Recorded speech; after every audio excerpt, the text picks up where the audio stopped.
क्यों आसमान में जगमग करते तारे, क्यों धरती चल चल चल कर भी ना हारे। क्या एक ही वेग से गिरती चीजें सारी, क्यों चीजें कुछ हल्की हैं कुछ हैं भारी।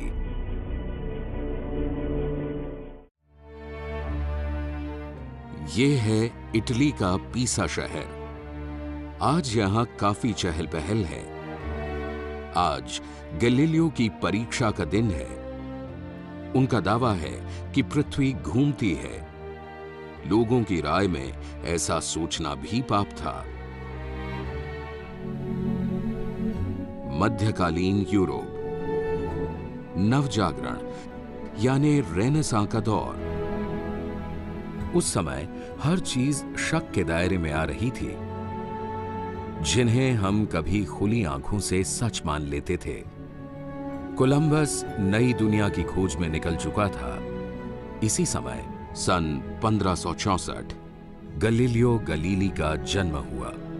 उन दिनों प्राचीन ग्रीक के महान चिंतक एरिस्टोटल का दर्शन पूरे यूरोप में फैला हुआ था। एरिस्टोटल से बात शुरू होती और वहीं खत्म हो जाती। आम लोगों की राय और दर्शन में कोई बुनियादी फर्क नहीं था। सारी चीजें खुली आंखों के तर्क में बंद थीं। जो सच दिखता था वह विज्ञान का सच नहीं था, और जो विज्ञान का सच था उसे लोग देखना नहीं चाहते थे। उन दिनों इटली में पीसा की झुकी हुई मीनार दुनिया के 7वें आश्चर्य में शुमार नहीं होती थी, क्योंकि इस बात को बताने वाला भी आधुनिक विज्ञान ही था, जो अभी गैलीलियो के साथ बड़ा हो रहा था। महज 17 साल की उम्र में विज्ञान और गैलीलियो ने एक दूसरे को गले लगाया। हर दिन की तरह आज भी लोग चर्च के हॉल में ईश्वर को याद कर रहे थे। गैलीलियो भी इन्हीं लोगों में शामिल थे। प्रार्थना करते हुए गैलीलियो की नजर अचानक चर्च की छत पर झूलते हुए झूमर पर पड़ी। लेकिन झूमर तो रोज ही झूलता है, इसमें क्या खास बात है। लेकिन गैलीलियो की नजर झूमर से हट ही नहीं रही थी। तभी हवा जोर से चलने लगी। इससे झूमर का दोलन बड़ा हो गया था, यानी ये तेज चलने लगा था।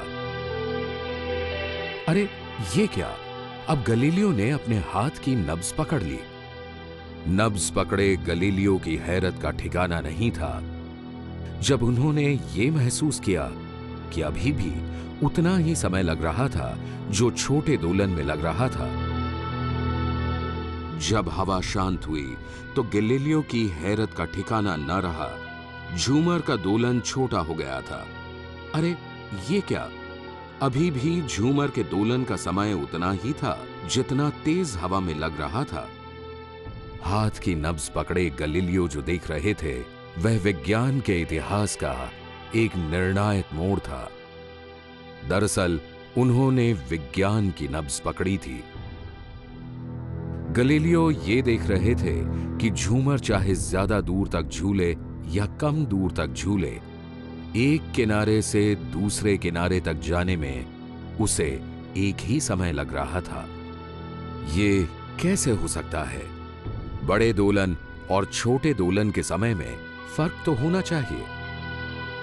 उन दिनों घड़ी का इजाद नहीं हुआ था। जब गैलीलियो ने अपनी नब्ज पकड़ी तो वे मन ही मन नब्ज की गति से झूमर के दोलन का समय माप रहे थे। 1, 2, 3, 4। हर बार झूमर का दोलन गिनती के 4 तक का समय ले रहा था। गति का ये कौन सा नियम है? ये कैसे हो सकता है कि छोटे और बड़े दोलन में एक ही समय लगे? गैलीलियो के दिमाग में सवालों का बवंडर खड़ा हो गया। गैलीलियो इस उधेड़बुन में घर लौट आए और खुद से यह प्रयोग करने की ठान ली। उन्होंने लोहे और लेड के गोले, रस्सी और तार को इकट्ठा किया। इससे उन्होंने कई सारे पेंडुलम बनाए और दोस्तों के साथ प्रयोग किया। उन्होंने लोहे के गोले को रस्सी से बांधा।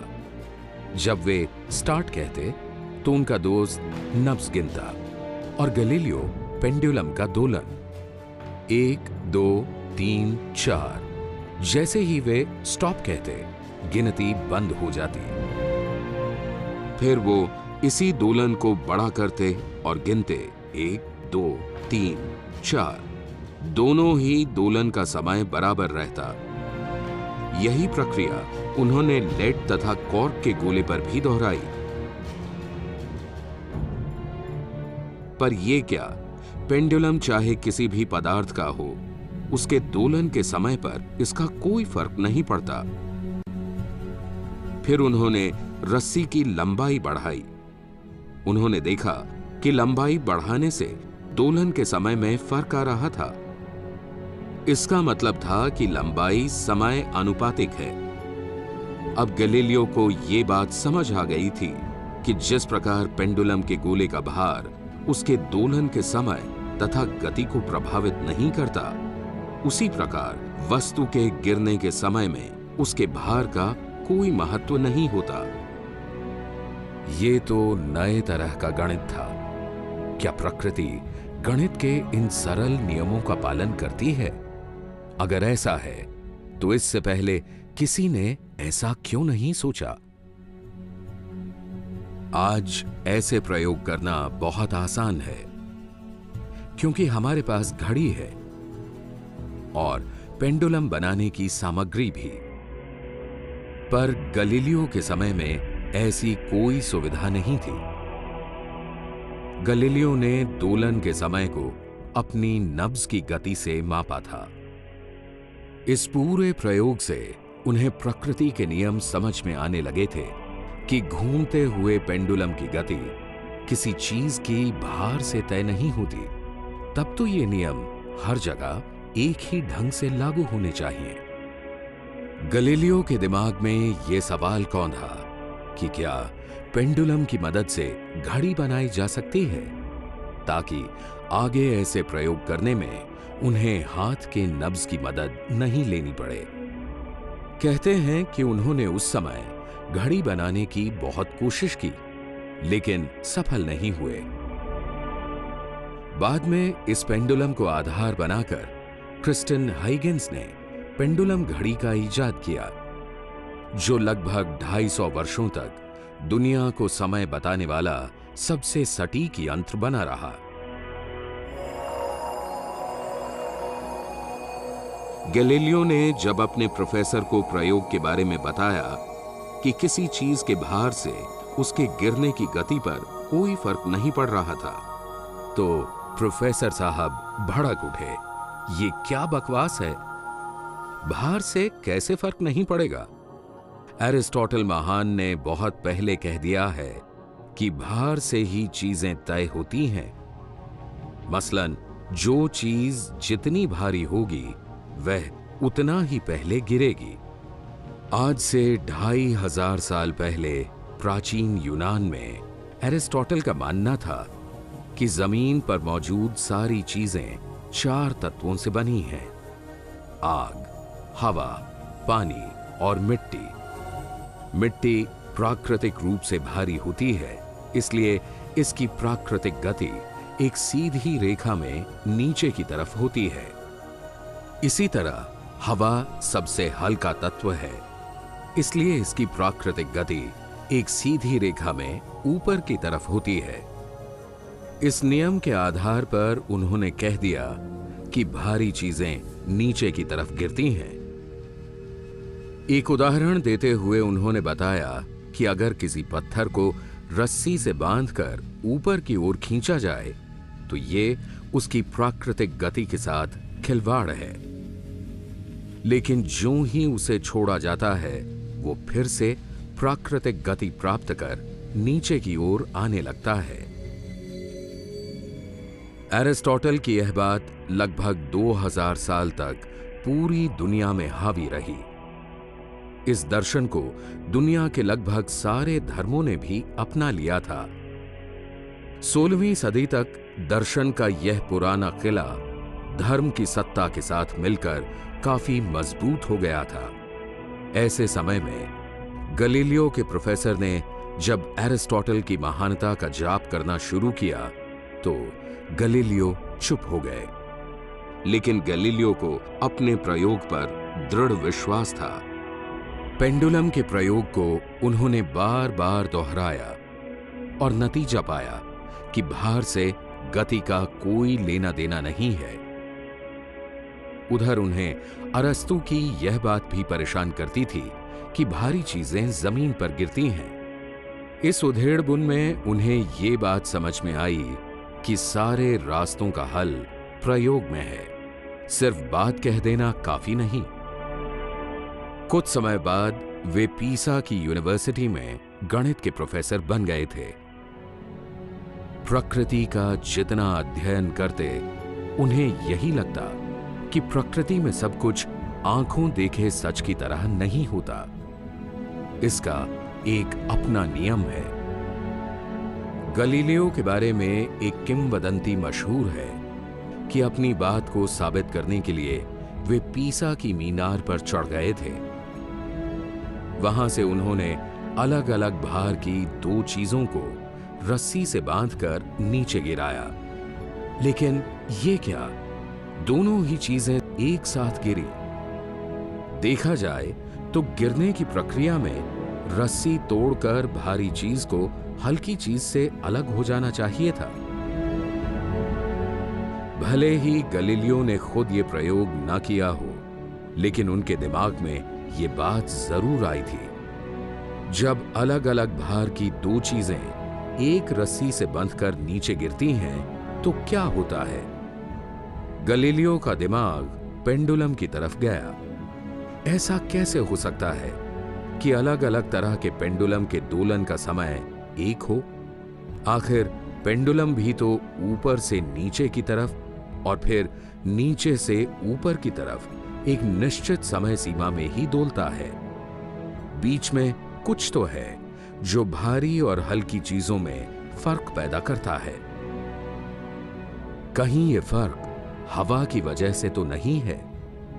गलीलियो खुद अपनी बात से आश्वस्त हो रहे थे।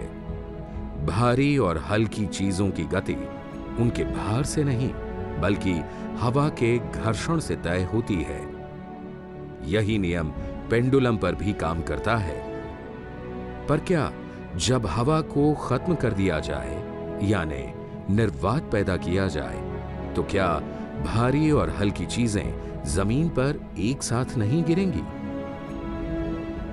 इस बात को बेहतर ढंग से समझने के लिए हम खुद एक प्रयोग करते हैं। एक ट्यूब लेते हैं और इसकी हवा निकाल देते हैं। अब हम इसके अंदर एक साथ अलग अलग भार की दो चीजें गिराते हैं। क्या होना चाहिए? एरिस्टोटल के हिसाब से भारी चीज को पहले गिरना चाहिए। चलिए देखते हैं कि क्या होगा। अरे, दोनों ही चीजें एक गति से नीचे आ रही हैं और साथ ही गिर भी रही हैं। अब ट्यूब के अंदर एक पक्षी के पंख और पत्थर को एक साथ गिराते हैं। अब क्या होगा? पंख तो काफी हल्का होता है, इसे तो बाद में गिरना चाहिए। पर यह क्या, दोनों ही चीजें एक साथ नीचे गिर रही हैं। गति का ये कौन सा चमत्कार है? गलीलियो को प्रकृति के नियम और भी समझ में आने लगे थे, लेकिन क्या इन नियमों को किसी और तरीके से भी साबित किया जा सकता है? कुदरत के नियम भी तो गणित के नियम जैसे ही हैं, लेकिन गिरती हुई चीजों का वेग इतना तेज होता है कि उनके समय को मापना कठिन है। अब क्या किया जाए? और तो और हवा के घर्षण को कैसे कम किया जाए? ऐसे में गलीलियो को यह उपाय सूझा कि अगर चीजों के गिरते हुए वेग को कम कर दिया जाए तो यह संभव हो सकता है। लेकिन कैसे? ऐसी कौन सी जगह है जहां किसी चीज पर हवा का घर्षण कम लगता हो। सीधे गिरने में हवा का घर्षण जरूर लगेगा। अगर किसी चीज को सीधे न गिराकर इसे किसी ढलान पर गिराया जाए तो शायद उस पर हवा का घर्षण कम लगेगा। अब हम गैलीलियो के इस प्रयोग को खुद करके देखते हैं। सबसे पहले इंक्लाइन प्लेन पर जगह जगह निशान बनाते हैं ताकि दूरी को बेहतर ढंग से मापा जा सके। अब इसे 60 डिग्री पर टेढ़ा करते हैं और गेंद फेंकते हैं। इस कोण पर गति को मापना कठिन है, इसलिए इसे 20 डिग्री पर रखते हैं। इससे गेंद की गति तथा समय को मापा जा सकता है। हम समय मापते हैं। देखते हैं कि पहले निशान से दूसरे निशान तक जाने में गेंद की गति में 3 गुना इजाफा हुआ है। तीसरे निशान तक जाने में 5 गुना वृद्धि हुई और अगले निशान तक जाने में 7 गुना वृद्धि। आज ये प्रयोग करना कितना आसान है, पर साधनों के अभाव में गैलीलियो ने यह प्रयोग कम से कम 100 बार किया था। उनकी हैरत का तब ठिकाना नहीं रहा जब उन्होंने पाया कि दूरी और समय के बीच एक खास तरह का संबंध है। उन्होंने इस पूरी प्रक्रिया का गणितीय सूत्र दिया जिसमें दूरी और समय समानुपाती हैं। इसे और बेहतर ढंग से समझने के लिए हम चलते हैं किसी वाटर पार्क में। यहां काफी तादाद में लोग स्लाइड कर रहे हैं। पहले एक मोटे आदमी को स्लाइड करने के लिए कहते हैं और उसके पानी में गिरने तक का वक्त गिनते हैं। हम दोबारा यह प्रयोग किसी पतले आदमी के साथ करते हैं और वक्त गिनते हैं। दोनों जब पानी में गिरे तो दोनों का वक्त बराबर था। जब इंक्लाइन प्लेन से गेंद जमीन की सतह पर आया तो उसकी गति एक समान वेग से जारी थी। सामने दीवार से जब गेंद टकराई तो अपने आप रुक गई, यानी अगर इस पर कोई बाहरी बल ना लगे तो गेंद एक समान वेग से लगातार चलती रहेगी। गैलीलियो की ये बात आधुनिक विज्ञान का मूल मंत्र है, जिसे बाद में न्यूटन ने गति का पहला नियम बनाया, यानी कोई वस्तु या तो हमेशा विराम की अवस्था में रहती है या फिर गतिमान रहती है जब तक इस पर कोई बाहरी बल न लगे। गैलीलियो के समय में लोगों का मानना था कि धरती स्थिर है और बाकी चांद, तारे और ग्रह धरती के चारों तरफ घूमते हैं, लेकिन गैलीलियो का मानना था कि धरती घूमती है। लेकिन लोगों ने गैलीलियो का मजाक उड़ाया और कहा कि अगर धरती घूमती है तो यदि हम ऊपर कूदेंगे तो धरती हमारे पैरों के नीचे से खिसक जाएगी और हम दूसरी जगह गिरेंगे। हम भी एक प्रयोग करते हैं। यहां एक घुड़सवार घोड़े पर बैठा है। घोड़े को हम यहां धरती मानते हैं। अगर घोड़ा रुका हुआ है, घुड़सवार के हाथ में गेंद है, वो गेंद गिराता है, गेंद घोड़े के पांव के पास ही गिरती है। अब हम घोड़े को दौड़ाते हैं। घोड़े की गति को हम धरती के घूर्णन की गति मान लेते हैं। ऐसे में अगर गेंद को घोड़े से गिराते हैं तब गेंद कहां गिरेगी? क्या ये घोड़े से पीछे गिरेगी या घोड़े के आगे गिरेगी या घोड़े के पांव के पास गिरेगी? जैसे ही गेंद घुड़सवार के संपर्क से छूटती है, वो घोड़े की गति के साथ गतिमान होकर घोड़े के पैरों के पास में गिरती है। ऐसा ही प्रयोग गैलीलियो ने जहाज के पाल से गेंद गिराकर किया था। दरअसल गैलीलियो की दृष्टि में गति सापेक्ष है। घोड़े की गति घुड़सवार में आई और वही गति बाद में गेंद में गई। इसलिए जब गेंद फेंकी गई तो उस वक्त गेंद भी घोड़े के साथ गतिमान हो गई थी और घोड़े के पैरों के पास गिरी।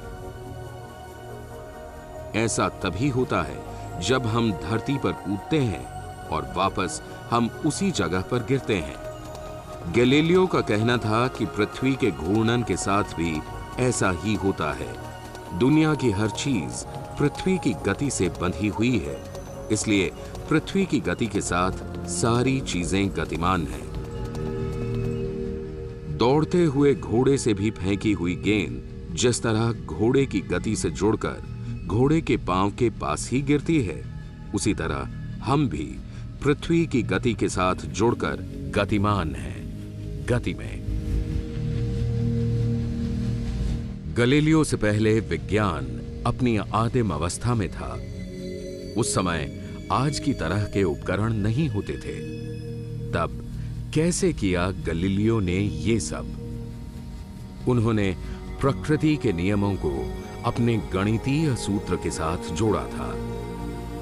उन्होंने जो तरीके बताए थे वही आज आधुनिक विज्ञान की नींव है।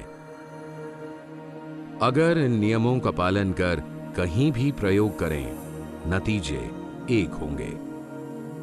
गैलीलियो के सापेक्षता का यही सिद्धांत आगे जाकर न्यूटन और आइंस्टीन के विचारों का आधार बना और आधुनिक भौतिक विज्ञान की जड़ कायम हुई।